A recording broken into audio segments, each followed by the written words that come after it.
ये इसके विरोध के बावजूद भी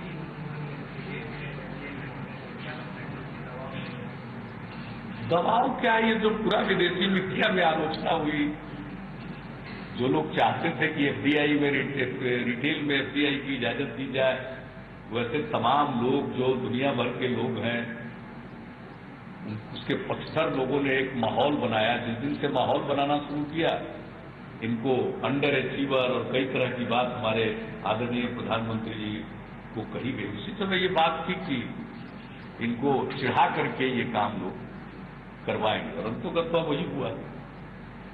तो दबाव है ये तथाकथित जो लिबरलाइजेशन की जो धारा है उसका जो एक दबाव है। और लिबरलाइजेशन में भी ये तो बिल्कुल इसको कहिए तो मेरी समझ से तो ये आत्मघातीकरण। भाई पूंजी कहां आ रही है, लोग यहां के बाजार पर कब्जा करें। पूंजी आ रही है ये तो कहने की बात हो तो बहाना, वो यहां के बाजार पर कब्जा करके मुनाफा कमाएंगे, यहां के पैसे को लेकर जाएंगे। यहीं से तो शुरुआत होती है। और कहां शुरुआत होती है? बाजार से शुरुआत होती है। दुनिया भर का इतिहास है। तो भारत में एक बहुत बड़ा बाजार है, उस पर कब्जा करने की नीयत है। ये कोई विदेशी पूंजी थोड़ी आ रही है और हमारा अर्थतंत्र को मजबूत करने वाला ये कदम थोड़ी है। हाँ, दूसरे क्षेत्र में आता तो बात समझ में आती कि भाई इंफ्रास्ट्रक्चर बन जाएगा तो यहां से तो उखड़ के बाहर जाएगा नहीं। कोई अगर बुनियादी ढांचे में पैसा लगता तो यही रहता, तो उसमें तो पैसा लग नहीं रहा है। पैसा कहां लग रहा है? तो खुदरा व्यापार में क्या होगा? तो मुनाफा होगा, वो कहां जाएगा? विदेश का की पूंजी लगेगी तो विदेश में चला जाएगा। बहुत सहज बात है। और कहने की बात है किसान को, किसान यहां पैदा कर रहा है और उनको कीमत मिल रही है। धीरे धीरे जो कई प्रकार के इंटरवेंशन हो रहे हैं, इसलिए उनकी आमदनी बढ़ेगी और वो तो टिकाऊ रणनीति के अंतर्गत ही किसानों की माली हालत में सुधार होगा और होता जाएगा। न कि इस तरह का कोई अचानक आपने किसी इलाके में दे दिया कि आप इस तरह की चीजों को पैदा करिए, आपको इसकी कीमत अच्छी मिलेगी। तो शुरू में तो लोग पैदा करेंगे, बाद में क्या होगा? बाद में तो उनकी निर्भरता हो जाएगी। स्वाभाविक है, स्वाभाविक है। इसमें कोई अचरज की बात नहीं है। ये तो बिल्कुल स्वाभाविक है। उनका समर्थन करना स्वाभाविक है। वो तो इसमें एक मौका देखते हैं कि शायद चांस मिल गया तो बढ़ चढ़ करके बोलेंगे।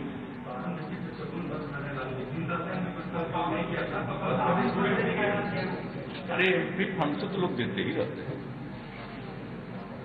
एमपी फंड से क्या करेंगे? लेकिन बस का रख रखाव, बस के ड्राइवर का खर्चा, पेट्रोल डीजल का खर्चा, इसका भी जिस स्कूल को दे रहे हैं वो स्कूल समझे या देने वाले समझे।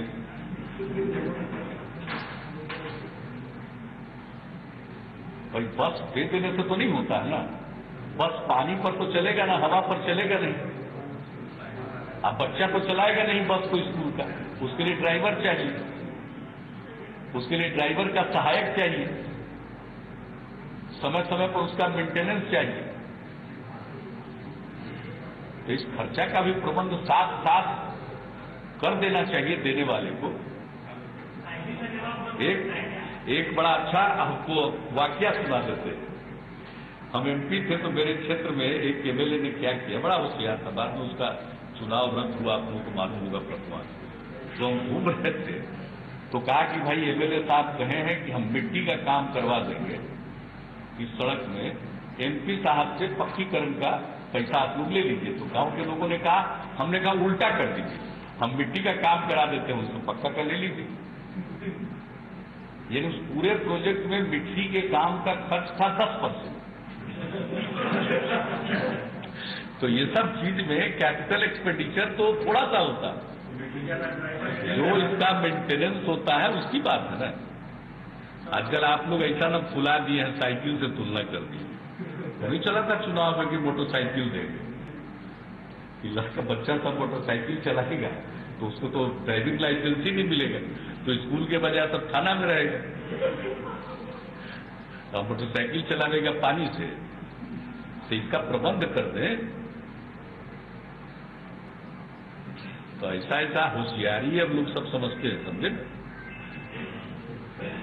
साइकिल इकोलॉजी को ठीक रखता है, स्वास्थ्य को ठीक रखता है, आत्मविश्वास आता है, एक जिसको कहते हैं उसके अरमानों के पंख लगते हैं। और इसकी शुरुआत हमने की थी लड़कियों से। वो कितना बड़ा प्रतीक है नारी सशक्तिकरण का। और आप आज देख रहे हैं कितना ज्यादा इस एक कार्यक्रम से नारी शिक्षा को कितना बढ़ावा मिला। 1,70,000 लड़कियां थी क्लास 9 में 2007, अब 6.5 लाख से आगे बढ़ गई। तो ये सब चीजें होती है। साइकिल नहीं है, उसका पूरा का पूरा एक सिर्फ बाइसिकल नहीं है, बहुत साइकिल भी है। तो नीतीश कुमार को आप यहां पर सुन रहे थे, वो प्रेस को संबोधित कर रहे थे। उन्होंने कहा जो मुख्य बातें कही कि 2014 से पहले उन्हें नहीं लगता कि चुनाव होंगे, सरकार जुगाड़ लेगी समर्थन, ये बात उन्होंने कही। लेकिन साथ ही साथ कोसा सरकार को विदेशी किराना आत्मघाती ये निर्णय रहा है सरकार का। एक बार फिर से आपको लेकर चलते हैं नीतीश कुमार की प्रेस कॉन्फ्रेंस में। इसमें आपको क्या इतराज लेकिन उनसे हमने भी शिकायत किया, केक नहीं खिलाए। ये बिल्कुल बधाई है, बिल्कुल बधाई।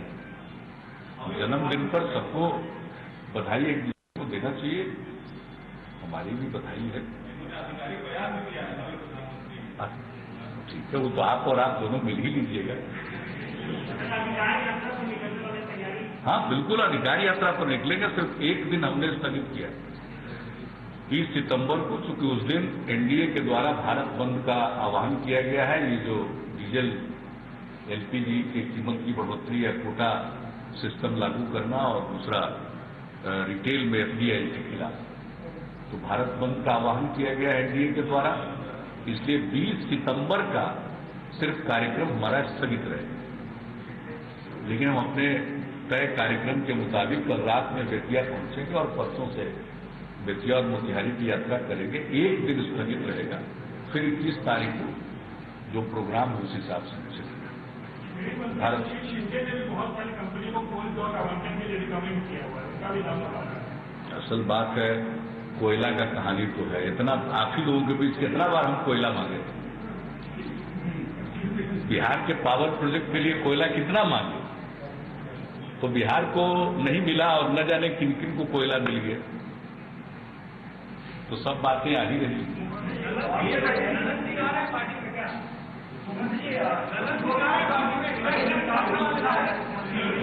हम सुन नहीं रहे।